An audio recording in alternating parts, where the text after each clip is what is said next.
হিজরি বছরের অষ্টম মাস শাবান। এ মাসে ইসলামের ইতিহাসে বিশেষ তিনটি ঘটনা ঘটে, যা ছিল ইসলাম ও মুসলমানদের জন্য বিশেষ মর্যাদা ও আকাঙ্ক্ষার বিষয়। ঘটনাগুলি হল: ১. কিবলা পরিবর্তন।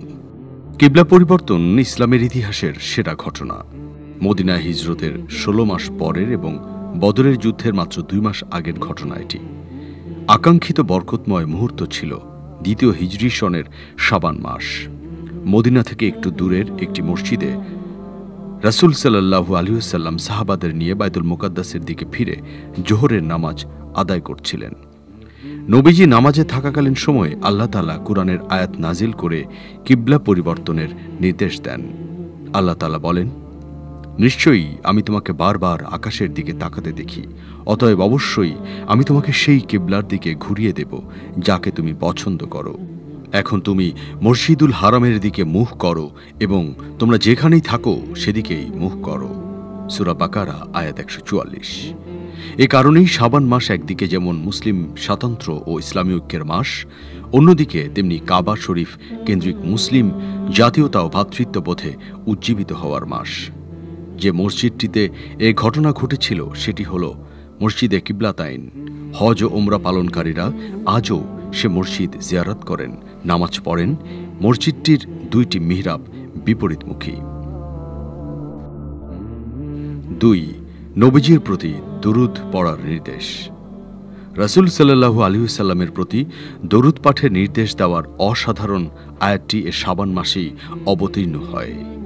নবীজির প্রতি অগাধ ভক্তি, শ্রদ্ধা, প্রেম, ভালোবাসা দেখানোর মাসও এটি।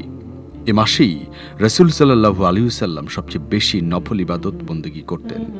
আল্লাহ তাআলা এ মাসেই নাজিল করেন, নিশ্চয়ই আল্লাহ তাআলা নবীজির প্রতি পরিপূর্ণ রহমত নাজিল করেন।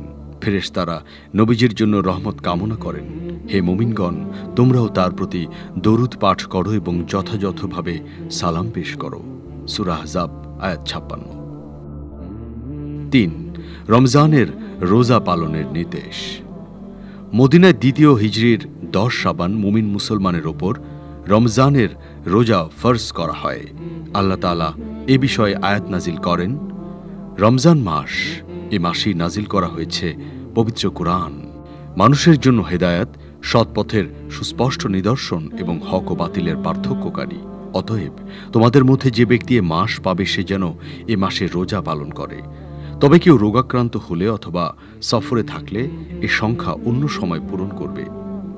আল্লাহ চান তোমাদের জন্য যা সহজ তা, আর তিনি চান না তোমাদের জন্য যা কষ্টকর তা, যেন তোমরা সংখ্যা পূর্ণ করো এবং আল্লাহর মহিমা ঘোষণা করো, তোমাদের সৎ পথে পরিচালিত করার জন্য, এবং যেন তোমরা শুকরিয়া আদায় করতে পারো।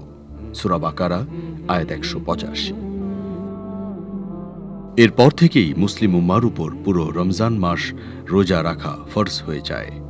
সে থেকে মুমিন মুসলমান রমজানে মাসব্যাপী রোজা পালন করে আসছেন।